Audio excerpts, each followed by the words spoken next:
This is arguably the most talented arm in college football, and it belongs to one of the most creative quarterbacks in the sport, DJ Lagway. Lagway fakes the toss to Johnson, and he's going to go up top, showing off that arm. He's got a man.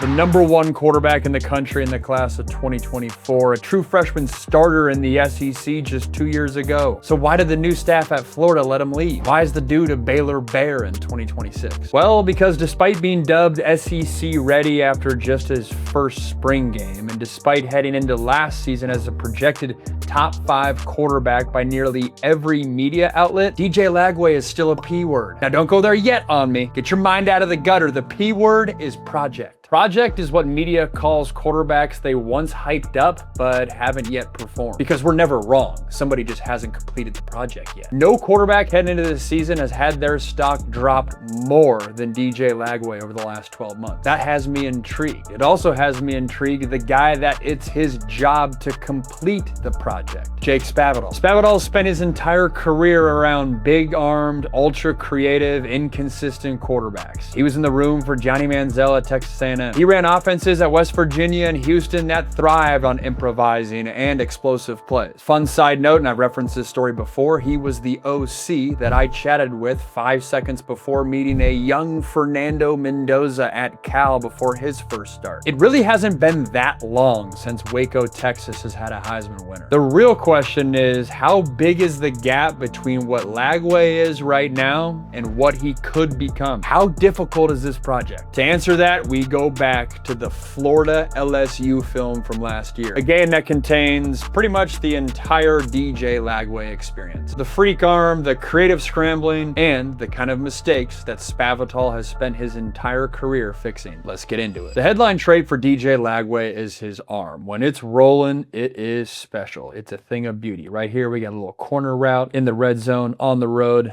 Arguably the toughest environment to play in college football. He puts this on a dime. Right on the face mask of the receiver, back pylon, touchdown. Also shows up here too. It's not just the arm strength, it's his ability to layer the football as well. Here he's going to have a big time post route on the top and then an over route coming from the receiver on the bottom of the screen. I want you to pay attention to all 3 of these linebackers and then this safety that's headhunting, who's going to be back here and looking to trigger right now on this over route, who ultimately gets the ball. He's over these linebackers, but not so much air that allows this safety to come in and make a play. This is one of those throws that when you're sitting on your couch, he makes look easy. It's not.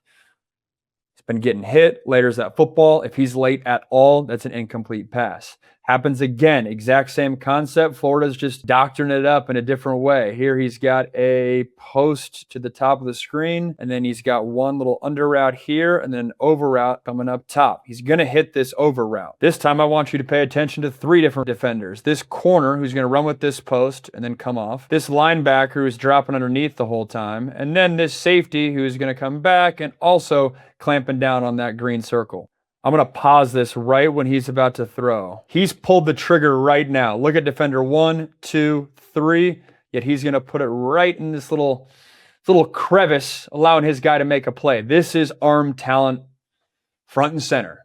No hiding that. Special trait right here. Anticipation keeps rolling. Again, different concept, but similar flavor in terms of him monitoring the linebackers, throwing it behind their head, and anticipating this throw. He's got a little glance, or it's like a, I don't know, basic route, I guess. And then he's got a, that's more the basic route on the outside. Want you to pay attention to this middle linebacker, this safety. Both guys are going to, one's dropping underneath, one's right behind it, yet he fits this ball right behind his linebacker's head into that initial dig route. This is a game which we'll get to. He struggled. So the fact that he has some of these throws show you that, hey, the brain's working. He's anticipating. The arm talent's there. He's able to fit it into tight windows. Hey, real quick, if you're enjoying this breakdown, do me a solid. Hit the like button down below and subscribe to the channel. Football season's almost here. Don't want to miss any of the content. The arm talent is obvious, but the reason that he had to pack his bags, find a different school, and he's not top of mind for college football fans this offseason, well, that's because he has a lot of plays that scare you as an evaluator. Scare you in a bad way. It's inconsistent, and we'll get into a couple of interceptions right here. He's got a little circus route, bottom of the screen, coming back out, little arrow route here, and then this receiver's going to climb towards the middle. He's going to try to fit this ball here on this corner, but you got a defender here, defender climbing over here, and a safety over the top.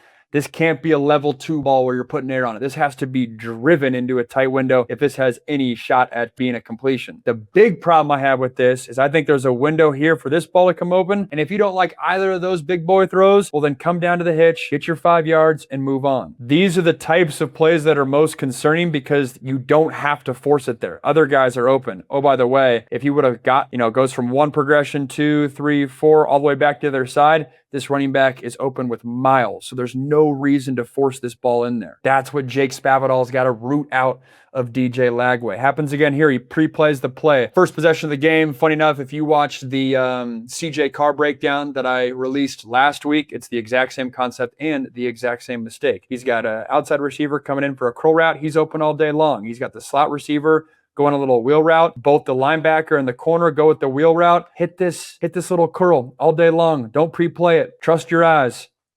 Trust your eyes. Defender right there. Hit your man. Here we got an interception. This safety is going to pick this ball off. You have a dig route by the receiver on the top of the screen. Got a control route here by that tight end, and then he's going to break out. I think DJ Lagway thinks this safety is working towards the middle of the field, and he'll be able to hit this dig route on the backside. It's a poor read. This safety's hawking this dig route the whole way through. But the biggest criticism I have here is DJ is sloppy with his feet. His feet get so quick that it doesn't allow the play to progress in front of him, and it forces this expedited decision. You can see the panic. Look at his feet. It's going to be a quick 1, 2, 3. 1, 2, 3. He barely even does a full 3-step drop. So he has the ball right now in the pocket ready to throw, yet this receiver is not out of his break. So then he's getting antsy back here in the pocket. He's going to hitch up, and it allows this safety to just lock in on his eyes the whole way and then jump on this dig route. Versus if he had a full, normal, traditional 3-step drop, he would see this safety hawking. He would see this receiver having a fist fight. And then you would go back down to the tight end, who might be a 5-yard completion, nothing fancy, but he's breaking out and he's open enough to get the ball out if you give the full drop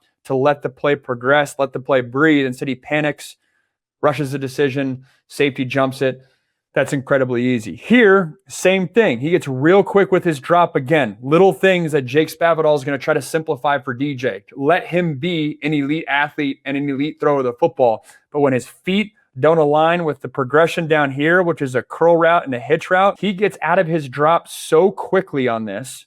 1, 2, 3. He's ready to throw right now. This receiver is in an absolute fist fight. He's ultimately going to fall down, which then allows this corner to step in and make a play, and this should have been intercepted. Right here, that ball's out of his hands. I'm telling you right now, contested, receiver falls down. This is no good. Also, don't like that? Take that hitch down below. Don't make it harder than it needs to be. If he had gone towards the right, which I don't want to get into the criticizing the read because I don't think the reads here is the problem, but this receiver's open just to show you the full landscape of the play. He gets going quick, forces him to force the football, not make proper decisions. And then maybe the most concerning thing in this film is it's back-to-back mistakes on the same exact play. Florida lines up 4 receivers to the right-hand side. They're trying to overload LSU, looking at this linebacker who is to the right of the center. DJ thinks, oh, easy, I got a nice little slant route right here. There's a lot of room right here. Man, I'm smooth in the pocket. What he doesn't realize is this backer knows exactly what's going on. He's trying to bait DJ to think that he won't get back to the defense's right and undercut this ball for an interception.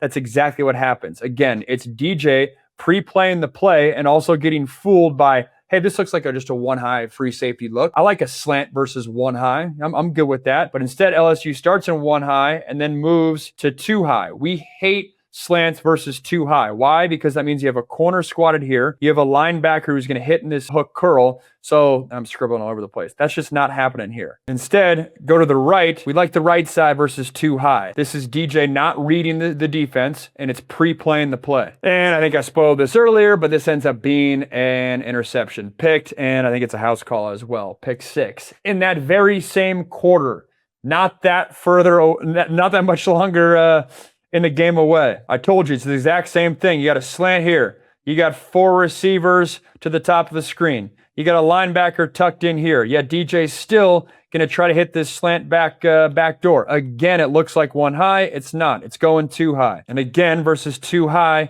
we love the progression you have right here. Hit this tight end, and you got an easy completion for a lot of yards. Instead, he goes backside. It should have been picked.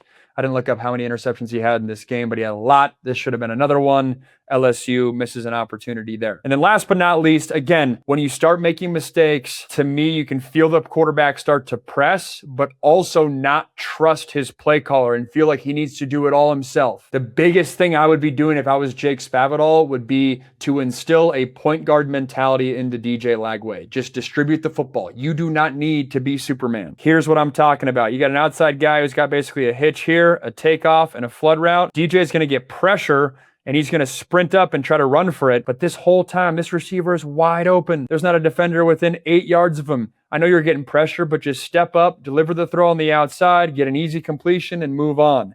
We never pass up easy completions. Yes, I know the C parted there and he can run. This is a ton of grass at any level of football. Get the ball out of your hands.